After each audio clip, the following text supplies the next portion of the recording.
일의 대가는 질로 따져라. 수많은 사람들이 나는 받는 돈만큼만 일할 것이며 그 돈은 내가 일한 시간과 비례하여야 한다고 생각한다. 인터넷에서 샐러리맨들을 위한 사이트들을 조금만 살펴보면 그런 사고방식을 당연하다고 믿는 사람들을 부지기수로 찾을 수 있다. 그들은 같은 직종의 다른 사람들이 자신과 똑같이 일한다고 믿기에 남들이 받는 보수에 대단히 민감하다. 같은 학교를 나왔으니 대우도 같아야 한다고 여기며 같은 자격증을 갖고 있으니 똑같은 보수를 받아야 한다고 믿으면서 동일 노동, 동일 임금을 금과 옥조처럼 여긴다. 사람들 간의 질적인 차이를 인정하지 않는 것이다. 이것은 정말 산업화 시대의 노동자들이 가졌던 생각 그 이상도 그 이하도 아니다. 아르바이트 학생들도 그렇다.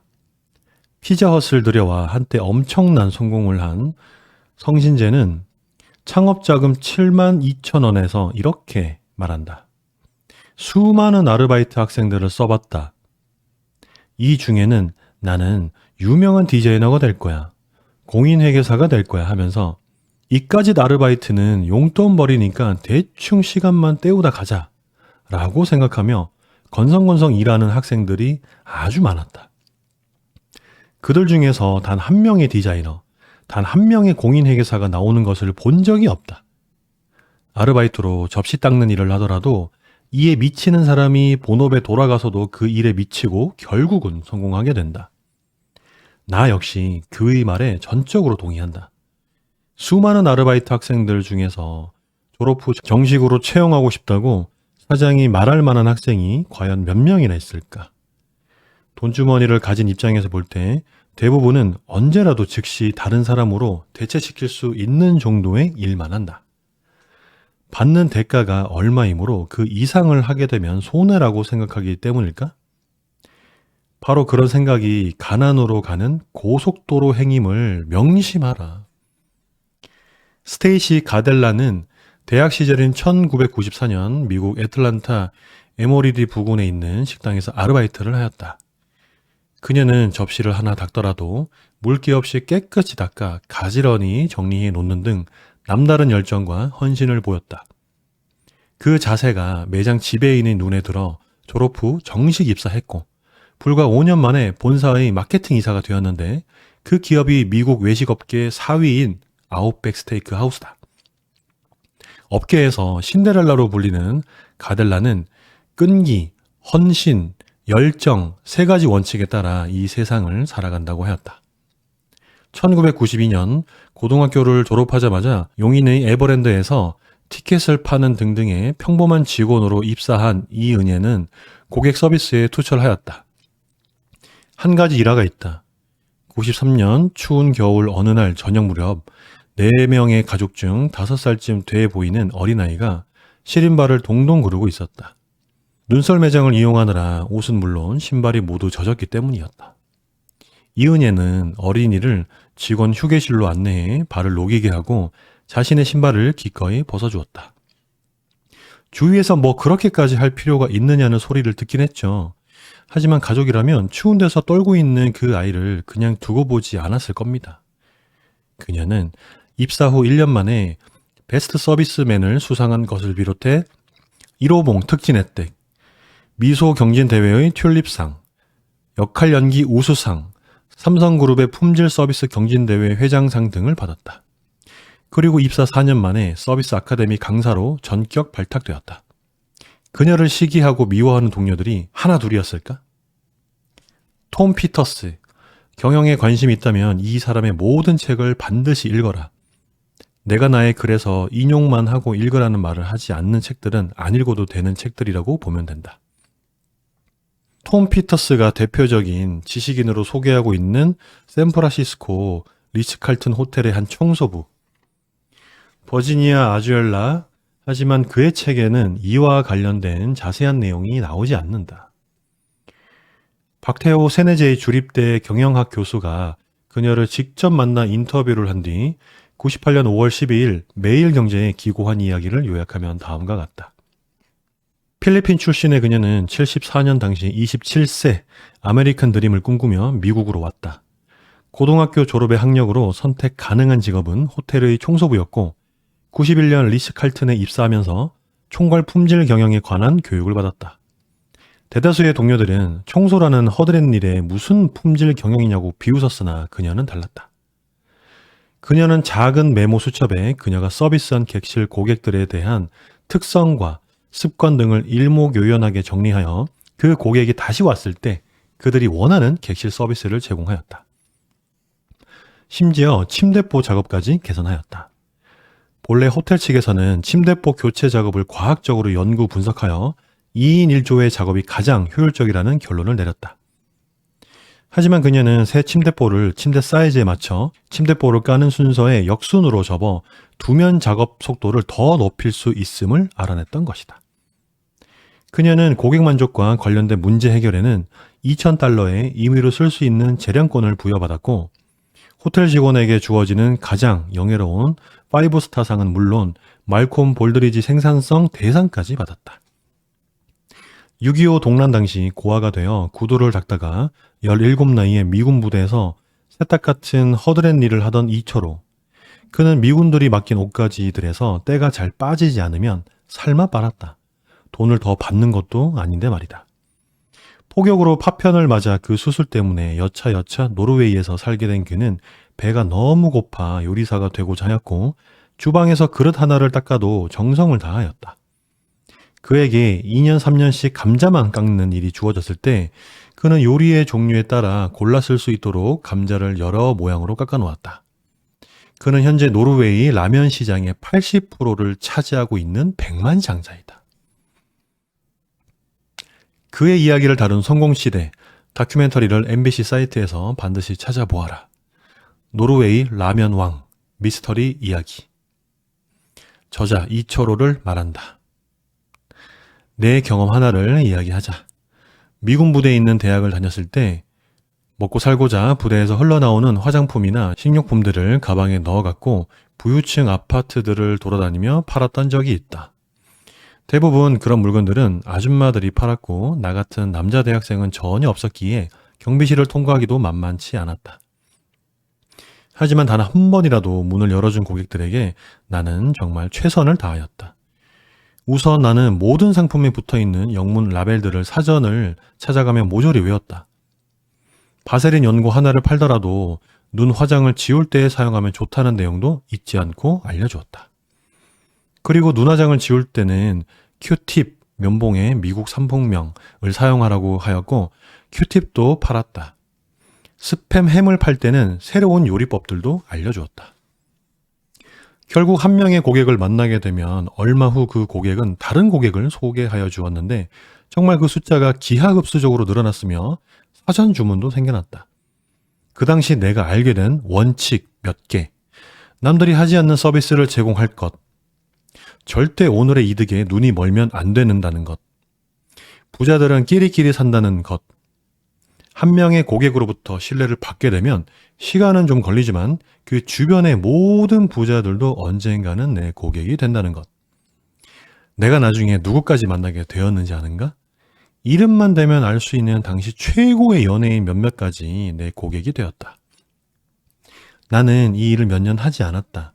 엄밀히 말해 그 일은 관세법 위반으로 단속 대상이었기에 꺼림직하였을 뿐 아니라 압구정동에서 영어를 가르치는 것과 번역을 하는 것이 더 많은 수입을 챙길 수 있음을 알았기 때문이다. 자기 몸값은 그렇게 높이는 것이다. 그러므로 막노동을 하여도 최선을 다해 제대로 해라. 당신이 일한 대가에 대한 법칙 2개가 있다. 첫째, 당신이 먼저 보여주지 않는 한 국물도 없다. 대가를 더 많이 받는다면 더 열심히 일하겠다고? 이 세상은 당신이 열심히 성실히 일하겠다는 그 각오를 덥석 먼저 믿어주는 세상이 전혀 아니다. 적토 많은 홍당무가 없어도 잘 달린다.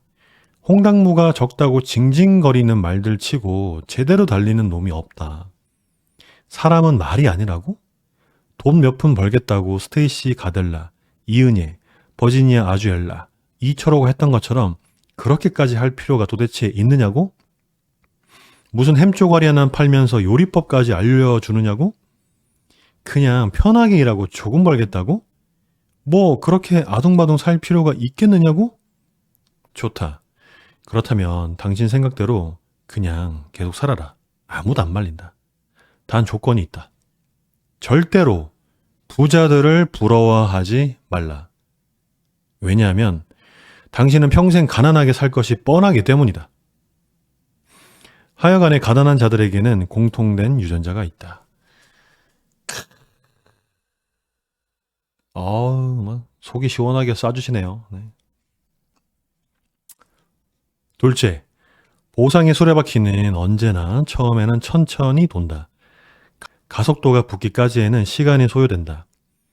하지만 사람들은 겨우 몇 개월 열심히 하여보고 대가가 즉시 주어지지 않으면 실망하여 곧 일하는 본성을 드러낸다. 나는 이런 얄팍한 태도를 가진 사람들을 한두 번 본 것이 아니다. 며칠 밤을 새워 일을 하게 되면 자신의 월급이 그 다음 달로 인상되기를 바라는 이 조루증 환자들아.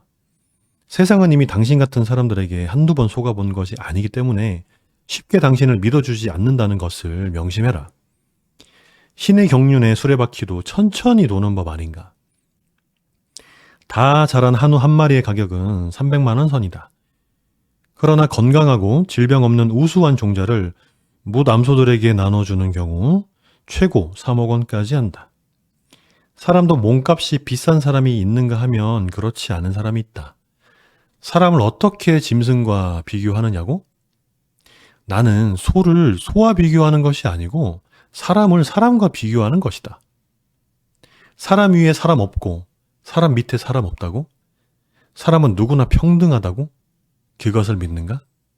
모든 사람이 평등하다는 말은 이론적으로 그렇다는 말뿐이며 그런 사회가 되어야 한다는 희망의 표현일 뿐이다.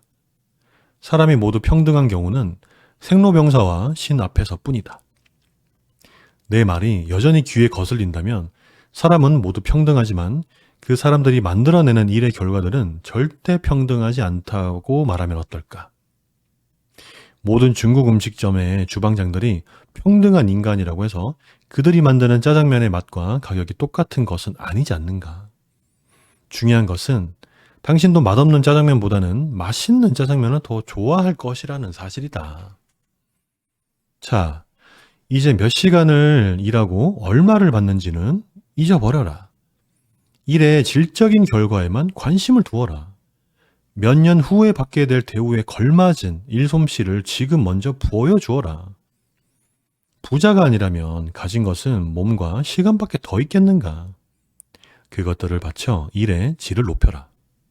그렇지만 직장 생활을 하면 부자가 되지 못한다고? 아니다. 직장에서 일을 잘하지 못하면 직장 밖으로 나가도 부자가 되지 못한다고 해야 한다. 일을 못하면 직장 밖으로 나가도 절대 성공할 수 없기 때문이다. 결국 직장 생활을 잘 하여야 부자가 될 수 있는 법이다. 중요한 것은 직장 생활 자체가 아니라는 일이다. 일을 잘하는 사람은 직장을 그만두고 사회로 나와도 일 잘한다는 평가를 받게 되므로 대가를 더 받게 되기 때문이다. 물론 투여한 시간과 노력에 비해 대가가 충분치 않은 경우도 있을 것이다. 기다려라. 곧 많은 사람들이 당신을 찾을 것이며 당신의 몸값은 저절로 높아지게 되어 있다. 그 몸값이 부자가 될 수 있는 투자의 종잣돈이 된다. 동료들의 야유와 시기가 부담스러워지기도 할 것이다. 콩쥐를 시기하는 팥쥐는 언제나 있는 법이므로 철저하게 무시하라. 적어도 5년 후에는 그들과는 다른 세상에서 살게 될 것이기 때문이다. 진짜. 와, 오늘 챕터는 진짜 주옥 같습니다. 주의사항 1. 당신이 아무리 열심히 일하여도 대가를 더 받기 힘든 일들이 있음을 명심하여라. 2. 일하는 능력보다는 아부가 더 우선인 집단들도 많다. 규모가 크고 안정적으로 보이고 좋게 보이는 곳들인 경우가 많다. 월스트리트 저널에서 호의적인 서평을 받지는 못했던, 그리고 나 역시 독자들에게 추천할 마음이 전혀 안 드는 백만장자 시크릿에서 저자 하브 에커는 부자는 자기 분야의 전문가이고 중산층은 자기 분야를 어느 정도는 알고 있고 가난한 사람들은 자기 분야를 잘 모른다고 말한다. 그 말은 맞는 말이다. 덧붙여 위의 글에서 나오는 용인 에버랜드의 이은희, 리츠칼튼 호텔의 총서부 버지니아 아주벨라 같은 알바생들이 이 세상에 차고 넘친다는 생각은 꿈속에서도 하지 않는다. 왜 그럴까? 거의 모든 알바생들은 자기가 시간당 얼마나 받는지를 생각하고 어디까지나 일시적인 노동이므로 자신이 얼마나 더 잘할 수 있는지는 고민하지 않기 때문이다. 하지만 알바생들만 그럴까? 정식 직원들 상당수 역시 마찬가지로 행동할 것이다. 자기가 일하는 시간을 시급을 받기 위한 시간인 것뿐으로 생각하는 그 머리가 깨지지 않는 한 평생 인생살이가 고달파질 것이다. 와, 챕터가 진짜 주옥 같습니다. 너무 맞는 말씀이시고 본인이 직접 해본 사례를 얘기를 하시니까 이거 뭐 반박을 할 수가 없어요. 네.